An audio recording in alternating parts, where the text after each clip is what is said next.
On the weekend, I don't wear socks. Okay. I have to wear socks to work. Can I leave my socks at home? No. Okay, don't you wear socks. You're gonna get blisters. You got too much on. It's too hot. You understand me? I don't want you walking around the school with that. You're gonna perspire and you're gonna get sick. Tie your shoelace. Bye, darling. These are my kids. I share them with their parents, but they're my kids. There's a hat on your head. There's a hat on your head. Thank you. And there's nothing in the world I won't do for them. They're like my blood. They are. Jeff Litt is the superintendent of Icahn Charter Schools, a network of 7 small schools in the South Bronx, where about 80% of the kids come from poor homes. I told my kids the only time you're going to see a courthouse is when you're an attorney or a judge, and the only time you're going to see the inside of a police station is if you're wearing a uniform. Though you'll rarely read or hear about it, Icahn is one of the nation's most successful charter school networks. The students here do exceptionally well on the state English and math exams, far outpacing both the kids at traditional public schools in New York and those who attend the other leading charter school networks. But this isn't Litt's first big success educating kids in the South Bronx. Years before he came to Icahn, Litt served as the principal of a public elementary school called PS 67, later renamed Mohegan. When he arrived at the school in 1988, it was a disaster. The walls in the hallway were covered with graffiti and urine. It was probably the worst teaching staff that New York City had. Yet, like all public school principals at that time, Litt had very little power to make changes. It was dictated to me what my staffing was going to be, but then I was responsible for the outcomes in the school. I was not allowed to pick a textbook.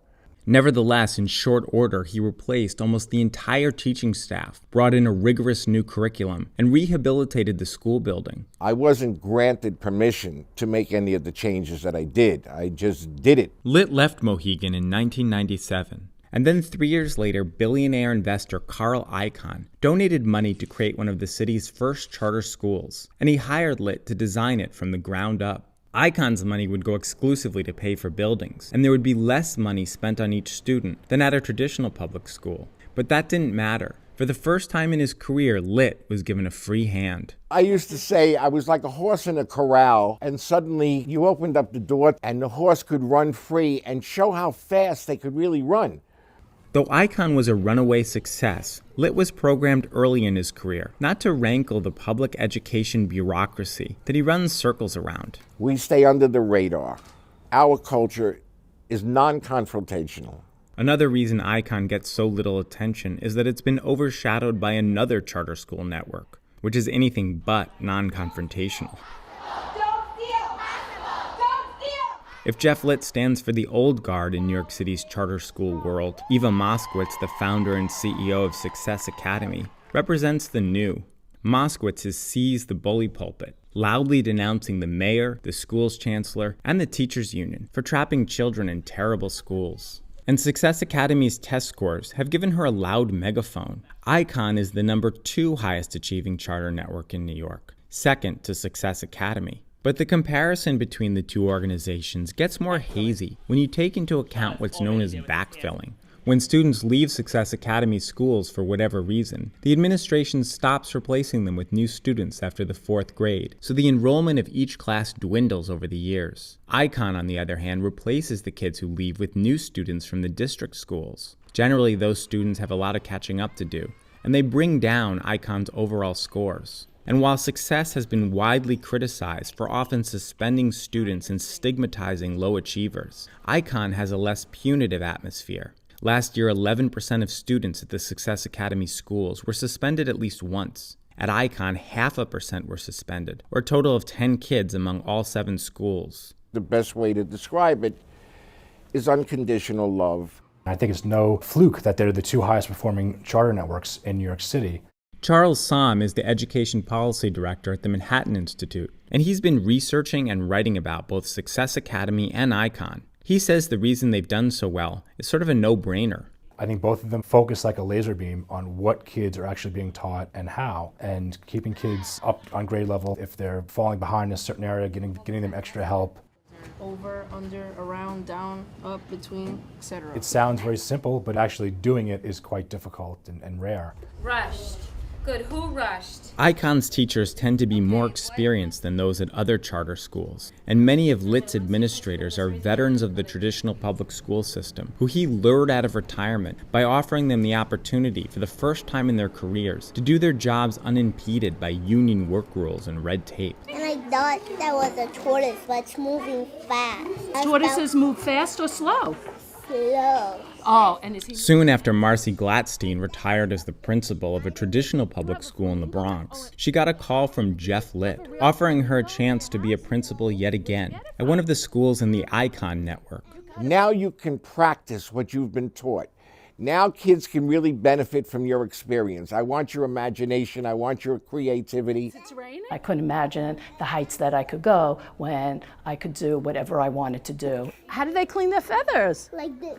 If I have an idea and I want to do it, it is done and there's no questions asked. Hi, buddy. Principal Lawford Cunningham also started his career at a traditional public school, but he didn't leave voluntarily. He was pushed out after his first year because he hadn't completed his master's degree.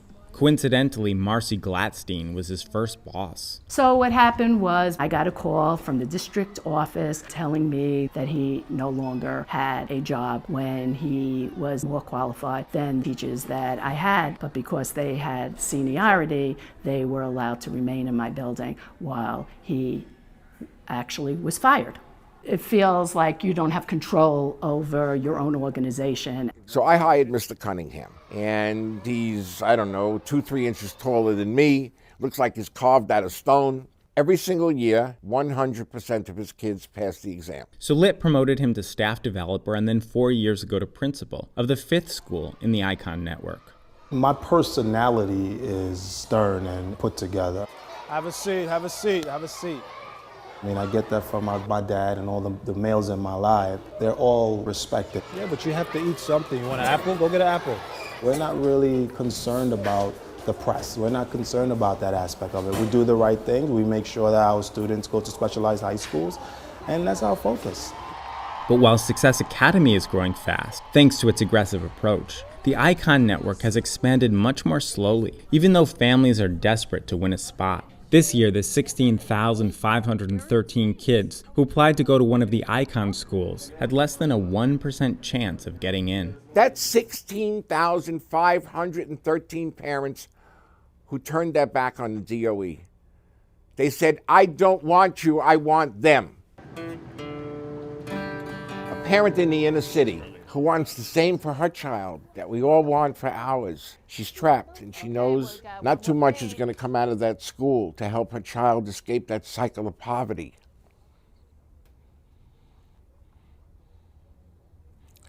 So charter schools came in, and now a parent has a chance of not sending the child to that neighborhood school that's unsuccessful. The problem is we don't have enough charter schools. How you doing over there? You okay? Yeah? You waiting to go home? Okay.